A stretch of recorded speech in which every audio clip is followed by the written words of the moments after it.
जब 9वीं क्लास में थी तभी मेरे माता पिता ने मेरी शादी तय कर दी थी। मेरी उम्र 13 साल थी और उनकी 30 साल। अब 26 साल की हो चुकी सोनाली बदे आज भी 13 साल पहले की उस घटना को याद करके बेचैन हो उठती है।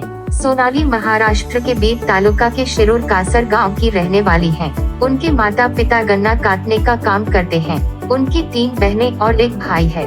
उनके माता पिता हर साल छोटे बच्चों को घर में छोड़कर गन्ना काटने जाते थे। सोनाली की शादी की चर्चा छोटी उम्र में ही शुरू हो गई थी। उनके माता पिता चाहते थे कि जल्द से जल्द उनकी शादी हो जाए, लेकिन हर बार उनकी एक ही मांग होती थी। वो चाहती थी कि पहले उन्हें अपनी पढ़ाई पूरी करने दी जाए। सोनाली कहती है, मेरी एक ही मांग थी, वो ये कि मुझे 12वीं तक पढ़ने दिया जाए।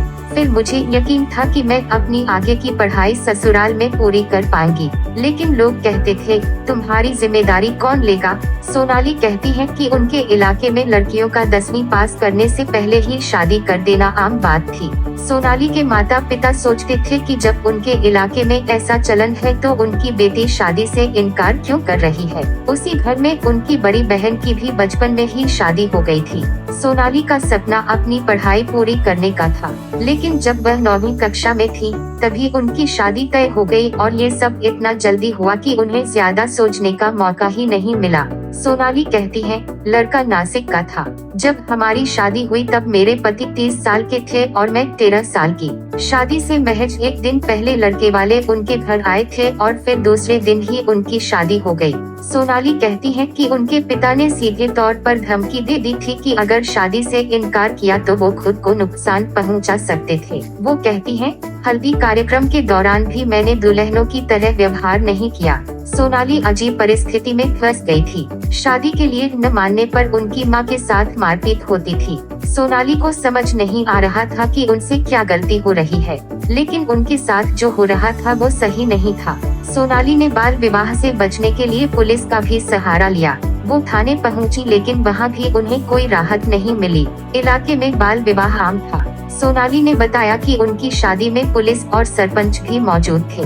सोनाली की शादी की रस्में स्कूल परिसर में बने मंदिर में शुरू हुई। स्कूल देखकर सोनाली खुद को रोक नहीं पाई और रो पड़ी। जब सोनाली के माता पिता से पूछा गया कि उनकी बेटी इतना रो क्यों रही है तो बताया गया कि उसे अपने माँ बाप को छोड़ना पड़ रहा है, इसलिए रो रही है।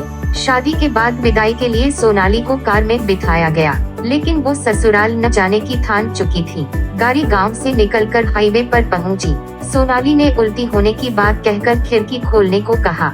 थोड़ी देर बाद उन्होंने दरवाजा खोला और चलती गाड़ी से कूद गई। सोनाली कहती है, मैं बेहोश हो गई थी। मुझे कोई फ्रैक्चर नहीं था और न कहीं चोट लगी थी। वो कहती है, मुझे लगा कि अगर मैं कार से कूदकर बच गई तो कुछ कर सकती हूँ। इसी उम्मीद को लेकर मैं घर लौटी, लेकिन पूरे साल मुझे सार्वजनिक उपहास से बचने के लिए अलग अलग रिश्तेदारों के पास भेजा जाता रहा। इन हालातों के बीच 9वीं क्लास की उनकी पूरी पढ़ाई बर्बाद हो गई। इसके बावजूद सोनाली में कुछ करने का जज्बा बाकी था। सोनाली ने अपने दोस्तों की मदद से 9वीं क्लास की परीक्षा दी और फिर 10वीं कक्षा का फॉर्म भी भर दिया। इस बीच उनके पति उन्हें अपने घर ले जाने की कोशिश कर रहे थे। सोनाली कहती है कि उनके पति घर आते थे, कभी वो बहलाने की कोशिश करते और कभी जबरदस्ती अपने घर ले जाने की कोशिश करते। मेरे माता पिता कहते थे, तुम हमारे लिए मर चुकी हो। फिर मेरे पति से कहते कि वो तुम्हारी है, तुम तय करो कि क्या करना है। वो कहती है, मैं पहाड़ों पर चली जाती और तब तक वापस नहीं आती जब तक मेरे पति वापस नहीं। इस बीच सोनाली ने पढ़ाई जारी रखी। उनके पास किताबों के लिए पैसे नहीं थे तो उन्होंने खेतों में मजदूरी कर कमाई की। वो रोज 70 रुपए कमाती थी। इस दौरान उनकी मुलाकात गांव में एक आशा कार्यकर्ता से हुई और उनकी मदद से सोनाली ने आगे की पढ़ाई के लिए बाहर जाने का फैसला किया। इसी बीच सोनाली को सतारा की वकील वर्षा देशपांडे के बारे में पता चला। उन्हें पता चला कि वो बाल विवाह के खिलाफ मुहिम में शामिल हैं।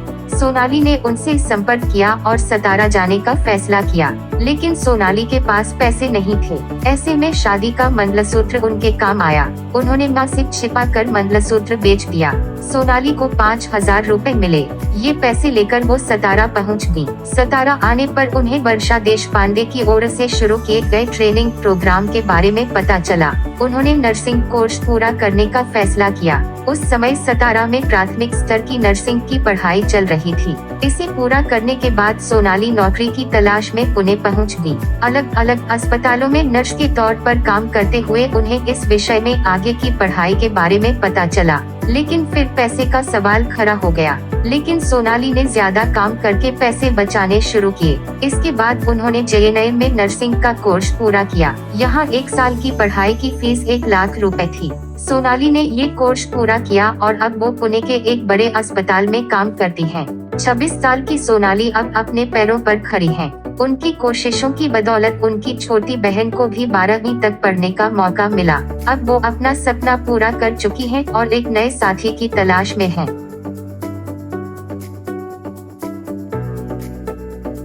ऐसी जानकारी जानने के लिए हमारी चैनल को लाइक, शेयर और सब्सक्राइब कर दीजिए। धन्यवाद। आपका दिन शुभ रहे।